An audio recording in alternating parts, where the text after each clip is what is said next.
Barber's white jacket or to work without a hat of some sort on his head,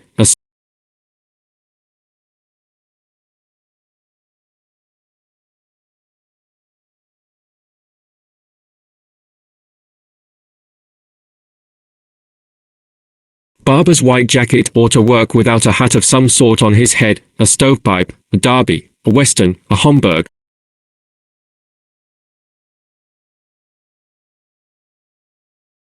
Barber's white jacket or to work without a hat of some sort on his head, a stovepipe, a derby, a western, a Homburg, a skullcap, a beret, or a straw, as if putting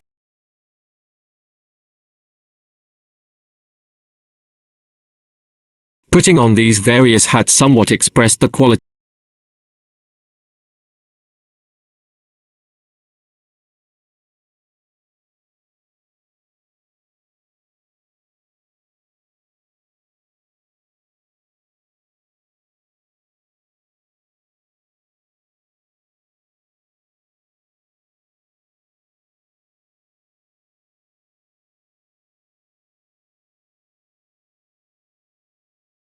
The Oyster and the Pearl. Seeing Harry Van Dusen's barber shop in O.K. by the Sea, California, population 909. The sign on the window says, Harry Van Dusen, Barber. It's an old-fashioned shop, crowded with stuff not usually found in barber shops, Harry himself, for instance. He has never been known to put on a barber's white jacket or to work without a hat of some sort on his head, a stovepipe, a derby, a western, a Homburg, a skullcap, a beret, or a straw, as if putting on these various hats somewhat expressed the quality of his soul, or suggested the range of it. On the walls, on shelves, are many odds and ends, some apparently washed up by the sea, which is a block down the street, abalone and other shells, rocks,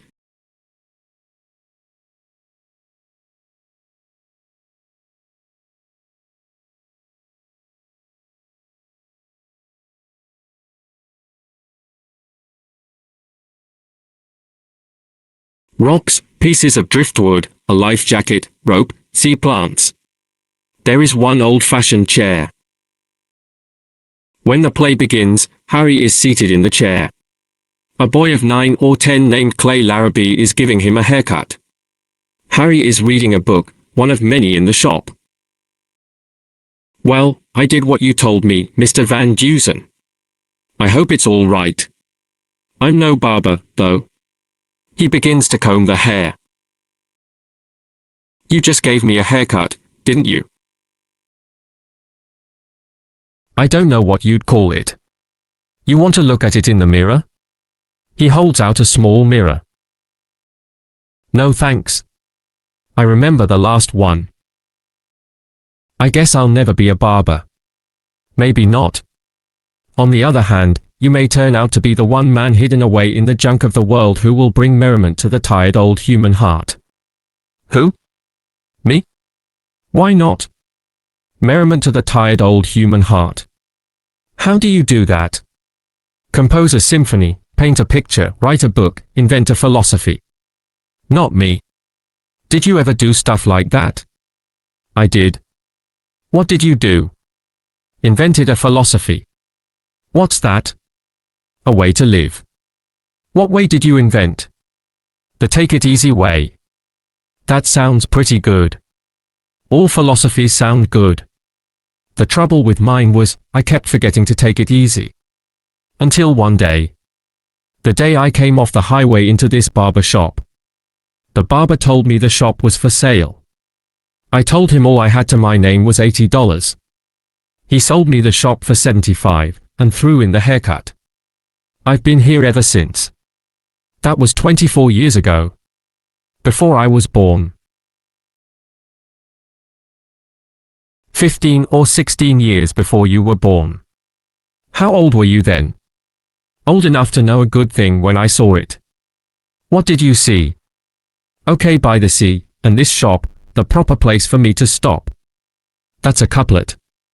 Shakespeare had them at the end of a scene, so I guess that's the end of this haircut. He gets out of the chair, goes to the hat tree, and puts on a derby. I guess I'd never get a haircut if you weren't in town, Mr. Van Dusen. Nobody would, since I'm the only barber. I mean, free of charge. I give you a haircut free of charge, you give me a haircut free of charge. That's fair and square. Yes, but you're a barber. You get $1 a haircut. Now and then I do. Now and then I don't. Well, anyhow, thanks a lot. I guess I'll go down to the beach now and look for stuff. I'd go with you, but I'm expecting a little Saturday business. This time I'm going to find something real good, I think. The sea washes up some pretty good things at that, doesn't it? It sure does, except money. What do you want the money for? Things I need. What do you need? I want to get my father to come home again. I want to buy mother a present. Now, wait a minute, Clay, let me get this straight. Where is your father? I don't know. He went off the day after I got my last haircut about a month ago. What do you mean, he went off? He just picked up and went off. Did he say when he was coming back? No. All he said was, enough's enough. He wrote it on the kitchen wall. Enough's enough? Yeah. We all thought he'd be back in a day or two, but now we know we've got to find him and bring him back.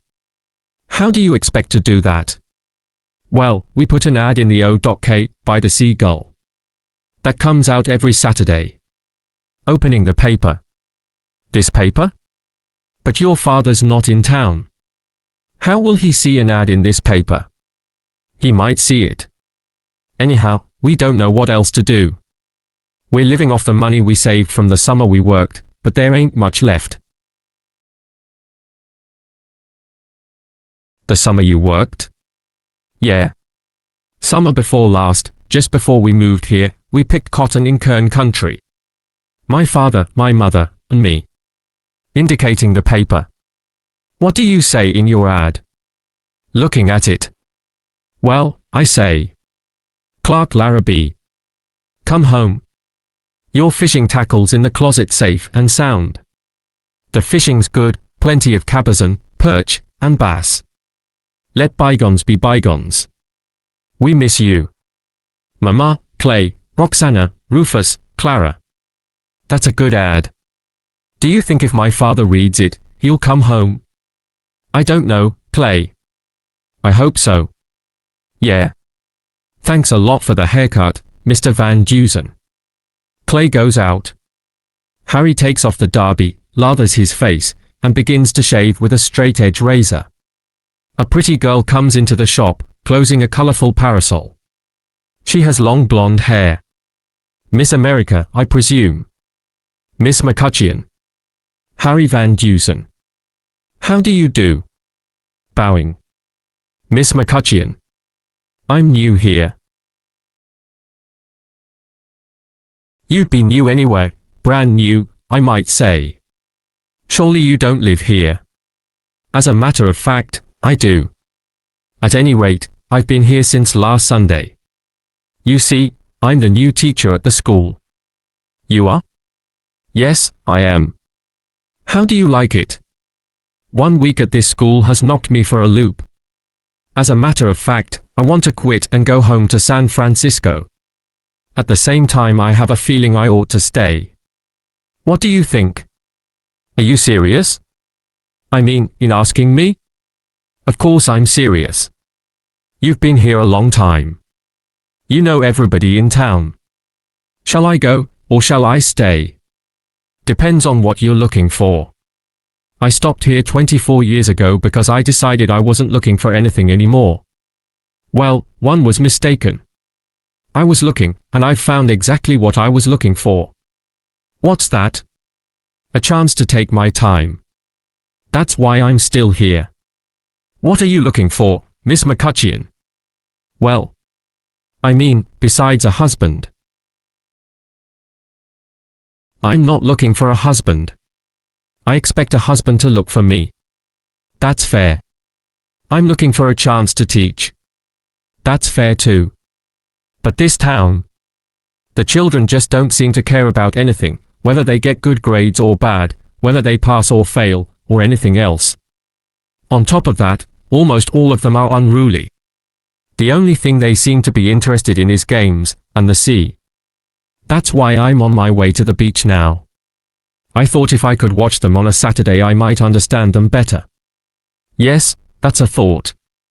Nobody seems to have any sensible ambition. It's all fun and play. How can I teach children like that? What can I teach them? English. Of course. Drying his face. Singing, dancing, cooking. Cooking. I must say I expected to see a much older man. Well. Thank you. Not at all. The question is, shall you stay, or shall you go back to San Francisco? Yes. The answer is, go back while the going's good. Why? I mean, a moment ago I believed you were going to point out why I ought to stay, and then suddenly you say I ought to go back. Why? After a pause. You're too good for a town like this. I am not. Too young and too intelligent. You seem to think all I want is to find a husband. But only to teach. You want to teach him to become a father, so you can have a lot of children of your own to teach. She sits almost angrily in the chair and speaks very softly. I'd like a poodle haircut if you don't mind, Mr. Van Dusen. You'll have to get that in San Francisco, I'm afraid. Why? Aren't you a barber? I am. Well, this is your shop. It's open for business. I'm a customer. I've got money. I want a poodle haircut. I don't know how to give a poodle haircut, but even if I know how, wouldn't do it. Why not? I don't give women haircuts. The only women who visit this shop bring their small children for haircuts.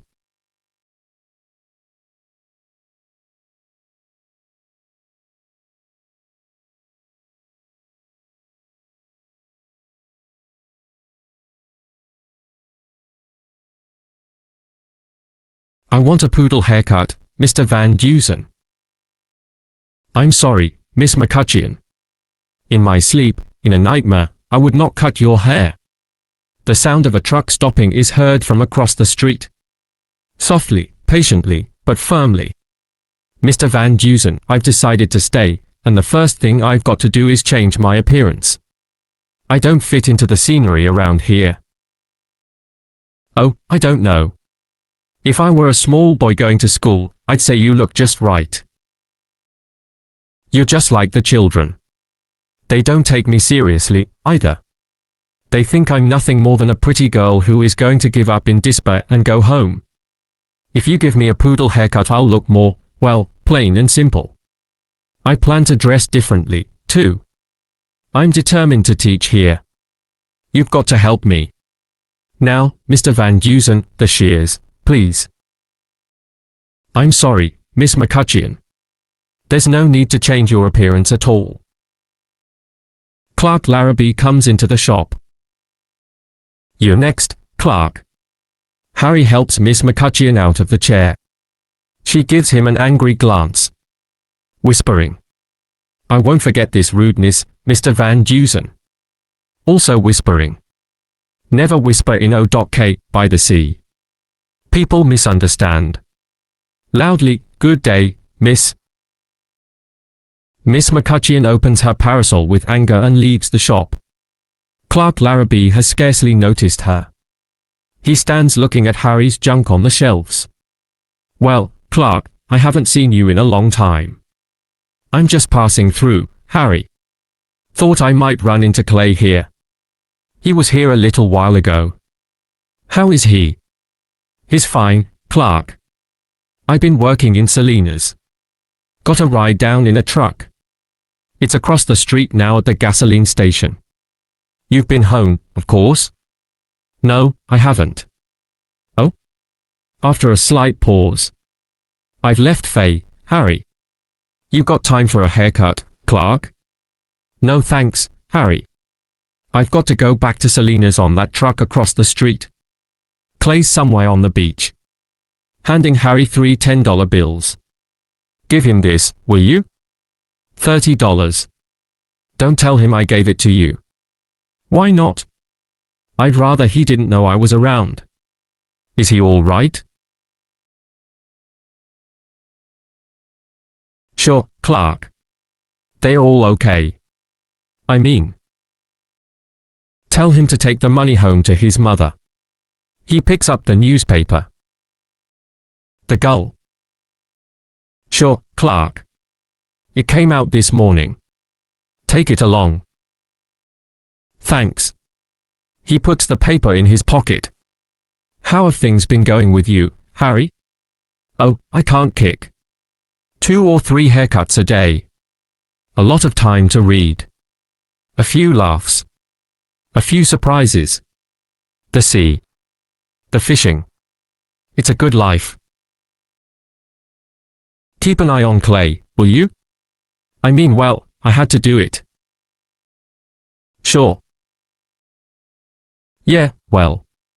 That's the first money I've been able to save. When I make some more, I'd like to send it here, so you can hand it to Clay, to take home. Anything you say, Clark. There is the sound of the truck's horn blowing. Well, he goes to the door. Thanks, Harry, thanks a lot. Good seeing you, Clark. Clark Larrabee goes out. Harry watches him. A truck shifting gears is heard, and then the sound of the truck driving off. Harry picks up a book, changes hats, sits down in the chair and begins to read. A man of 40 or so, well-dressed, rather swift, comes in. Where's the barber? I'm the barber. Can I get a haircut, real quick? Getting out of the chair. Depends on what you mean by real quick. Sitting down. Well, just a haircut then. Putting an apron around the man. Okay. I don't believe I've seen you before. No? They're changing the oil in my car across the street. Thought I'd step in here and get a haircut. Get it out of the way before I get to Hollywood. How many miles is it? About 200 straight down the highway. You can't miss it. What town is this? Okay, by the sea. What do the people do here? Well, I cut hair. Friend of mine named Wozek repairs watches, radios, alarm clocks, and sells jewelry. Who does he sell it to? The people here. It's imitation stuff mainly.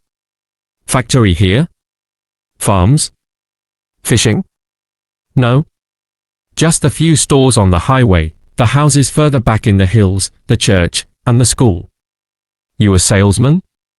No, I'm a writer. What do you write? A little bit of everything. How about the haircut? You got to be in Hollywood tonight? I don't have to be anywhere tonight, but that was the idea. Why?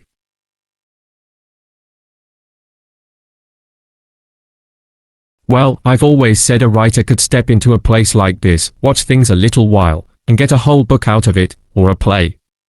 Or if he was a poet, a sonnet. Do you like Shakespeare's? They're just about the best in English.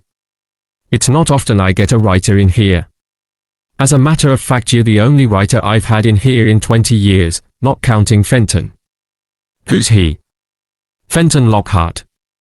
What's he write? He gets out the weekly paper. Writes the whole thing himself. Yeah. Well, how about the haircut? Okay. Harry puts a hot towel around the man's head. Miss McCutcheon, carrying a cane chair without one leg and without a seat, comes in. With her is Clay with something in his hand, a smaller boy named Greeley with a bottle of sea water, and Roxana with an assortment of shells. I got an oyster here, Mr. Van Dusen. Miss McCutcheon claims there ain't a big pearl in it. Looking at Miss McCutcheon. Is she willing to admit there's a little one in it? I don't know. I know I got sea water in this bottle. Mr. Van Dusen, Clay Larrabee seems to believe there's a pearl in this oyster he happens to have found on the beach. Van Dusen? Well, the tide hardly ever gets low enough for a fellow to get. I didn't happen to find it. I went looking for it. You know Black Rock, Mr. Around to the ocean side of Black Rock, but a little while ago it did, so I went around there to that side. I got to poking around and I found this oyster. I've been here 24 years, Clay, and this is the first time I've ever heard of anybody finding an oyster on our beach at Black Rock, or anywhere else. Well, I did, Mr. Van Dusen. It's shut tight, it's alive, and there's a pearl in it, worth at least $300. A big pearl. Now, you children listen to me. It's never too soon for any of us to face the truth, which is supposed to set us free, not imprison us. The truth is, Clay, you want money because you need money. The truth is also that you have found an oyster. The truth is also that there is no pearl in the oyster. How do you know? Did you look? No, but neither did Clay, and inasmuch as only one oyster in a million has a pearl in it, truth favors the probability that this is not the millionth. Oyster, the oyster with the pearl in it. There's a big pearl in the oyster. Mr. Van Dusen, shall we open the oyster and show Clay and his sister Roxana and their friend Greeley that there is no pearl in it? In a moment, Miss McCutcheon. And what's that you have? A chair, as you see. How many legs does it have? 3, of course.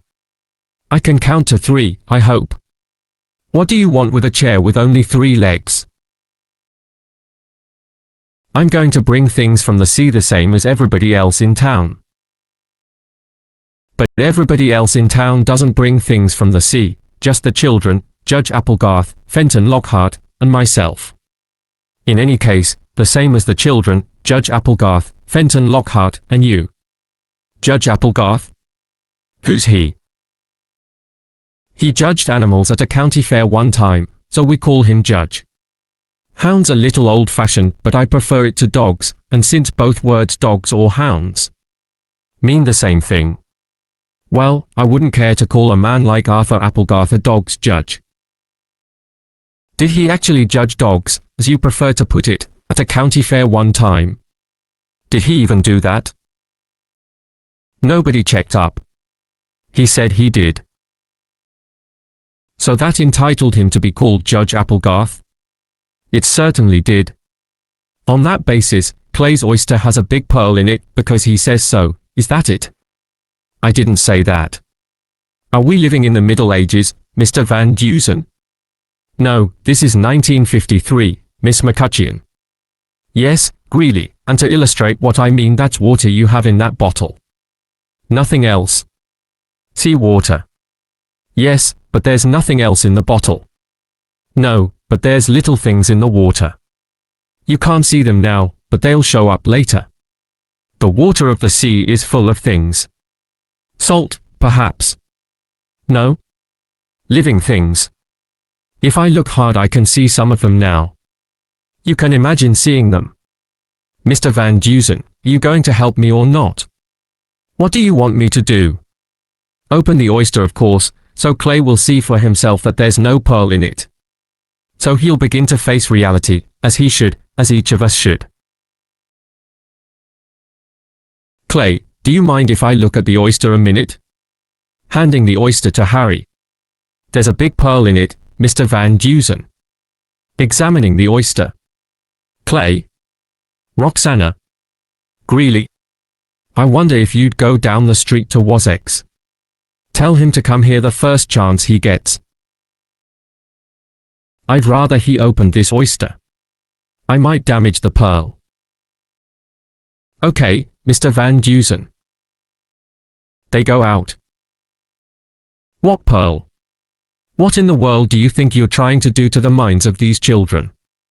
How am I ever going to teach them the principles of truth with an influence like yours to fight against? Miss McCutcheon. The people of O.K. by the sea are all poor. Most of them can't afford to pay for the haircuts I give them. There's no excuse for this town at all, but the sea is here, and so are the hills. A few people find jobs a couple of months every year north or south, come back half dead of homesickness, and live on next to nothing the rest of the year. A few get pensions. Every family has a garden and a few chickens, and they make a few dollars selling vegetables and eggs. In a town of almost 1,000 people there isn't one rich man. Not even one who is well off. And yet these people are the richest I have ever known. Clay doesn't really want money, as you seem to think. He wants his father to come home. And he thinks money will help get his father home. As a matter of fact, his father is the man who stepped in here just as you were leaving. He left $30 for me to give to Clay to take home. His father and his mother haven't been getting along. Clark Larrabee's a fine man.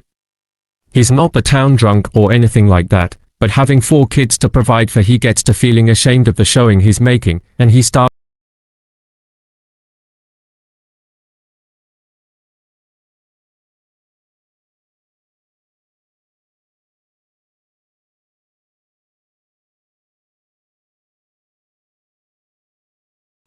drinking. He wants his kids to live in a good house of their own, wear good clothes, and all the other things fathers have always wanted for their kids. His wife wants these things for the kids, too. They don't have these things, so they fight.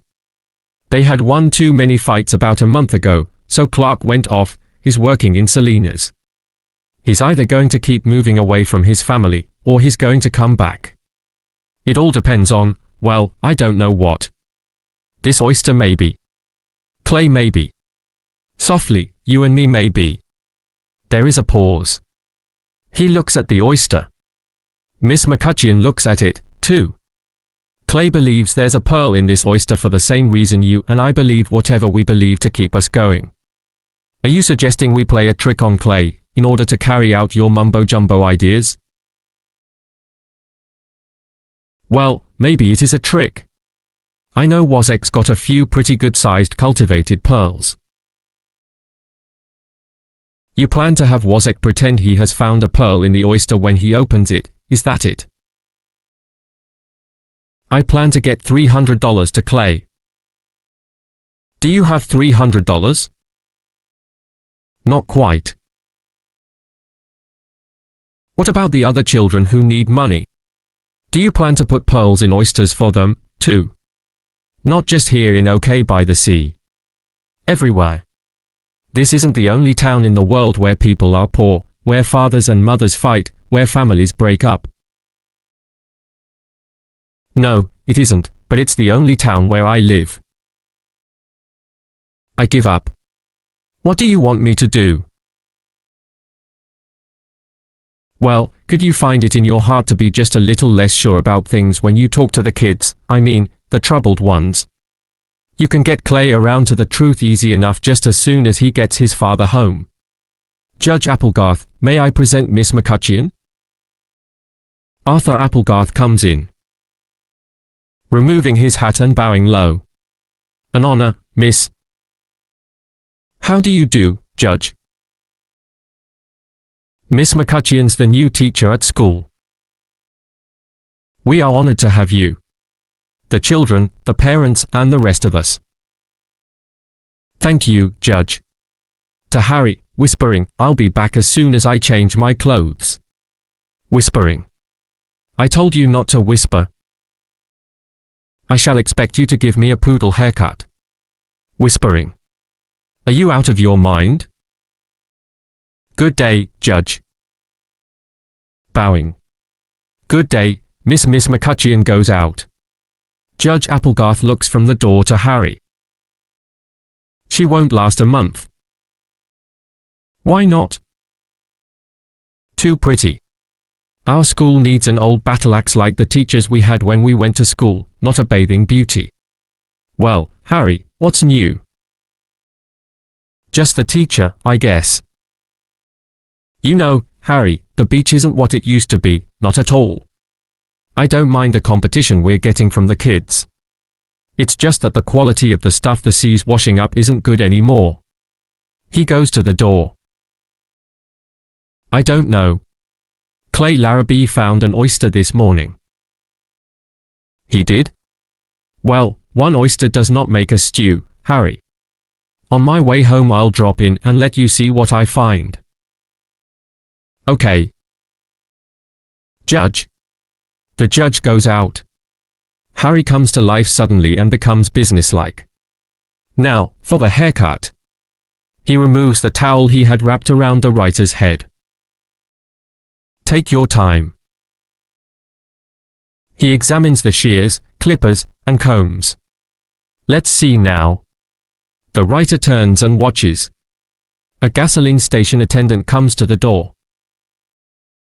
To the writer. Just wanted to say your car's ready now. Thanks.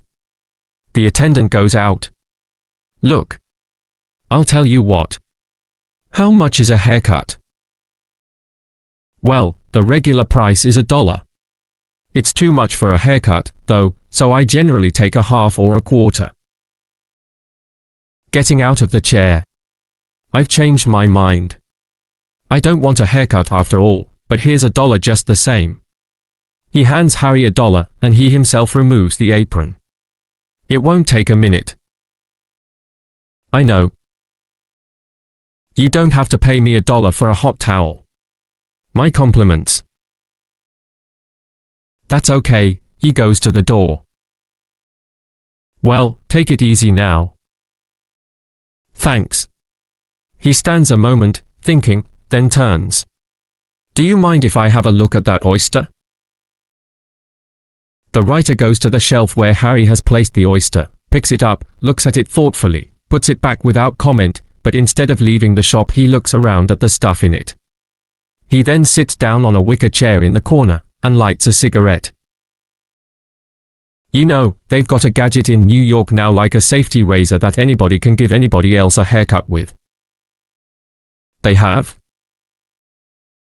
Yeah, there was a full-page ad about it in last Sunday's Times. 7713 is that where you were last Sunday? Yeah. You've been doing a lot of driving. I like to drive. I don't know, though those gadgets don't always work. They are asking $2.95 for it. You take a big family. The father could save a lot of money giving his kids a haircut. Sounds like a great idea. Question of effectiveness. If the father gives the boy a haircut the boy's ashamed of, well, that's not so good. No, a boy likes to get a professional-looking haircut all right. I thought I'd buy one, but I don't know. You got a big family? I mean for myself. But I don't know, there's something to be said for going to a barber shop once in a while. No use putting the barbers out of business. Sounds like a pretty good article, though. Getting up lazily. Well, it's been nice talking to you. Wozek, carrying a satchel, comes in, followed by Clay, Roxana, and Greeley. What's this all about, Harry? I've got an oyster I want you to open. That's what the kids have been telling me. He doesn't believe there's a pearl in the oyster, either. Of course not. What foolishness. There's a big pearl in it. Okay, give me the oyster. I'll open it. Expert watch repairer, to open an oyster. How much is a big pearl worth, Louis? Out. Wozek is bewildered. $300. How do you know there's a pearl in it? As far as I'm concerned, the whole thing's a pearl. A little confused. Well, I got to get back to the shop, Harry. Thanks for coming by. Wozek goes out. The writer holds the oyster in front of him as if it were an egg, and looks at it carefully, turning it in his fingers. As he is doing so, Clark Larrabee comes into the shop. He is holding the copy of the newspaper that Harry gave him. We were 10 miles up the highway when I happened to see this classified ad in the paper. He hands the paper to Harry and sits down in the chair. I'm going out to the house, after all. Just for the weekend of course, then back to work in Salinas again. 2 or 3 months, I think I'll have enough to come back for a long time. Clay came by? No, I've got the money here. Okay. I'll take it out myself, but first let me have the works: shave, haircut, shampoo, massage. Putting an apron on Clark. Sure thing, Clark. He bends the chair back and begins to lather Clark's face. Miss McCutcheon, dressed neatly, looking like another person almost, comes in. Well? You look fine, Miss McCutcheon. I don't mean that. I mean the oyster. Oh, that. There was a pearl in it. I don't believe it. A big pearl. You might have done me the courtesy of waiting until I had come back before opening it. Couldn't wait. Well, I don't believe you, but I've come for my haircut. I'll sit down and wait my turn. Mr. Larrabee wants the works. You'll have to wait a long time. Mr. Larrabee? Clay's father? Roxana's father? Clark sits up. Clark, I'd like you to meet our new teacher, Miss McCutcheon. How do you do? How do you do, Mr. Larrabee? She looks bewildered. Well, perhaps some other time, then, Mr. Van Dusen. She goes out. Clark sits back. Judge Applegarth stops at the doorway of the shop. Not one thing on the beach, Harry. Not a blessed thing worth picking up and taking home. Judge Applegarth goes on. The writer looks at Harry. See what I mean? Yeah. Well, so long. He puts the oyster in his coat pocket. Drop in again any time you're driving to Hollywood. Or away. He goes out. After a moment. You know, Harry, that boy of mine, Clay. Well, a fellow like that, you can't just go off and leave him. Of course you can't, Clark. I'm taking him fishing tomorrow morning. How about going along, Harry? Sure, Clark. Be like old times again. There is a pause. What's all this about an oyster and a pearl? Oh, just having a little fun with the new teacher. You know. She came in here and asked me to give her a poodle. Haircut. A poodle haircut. I don't remember what a poodle. Dog looks like, even. The end.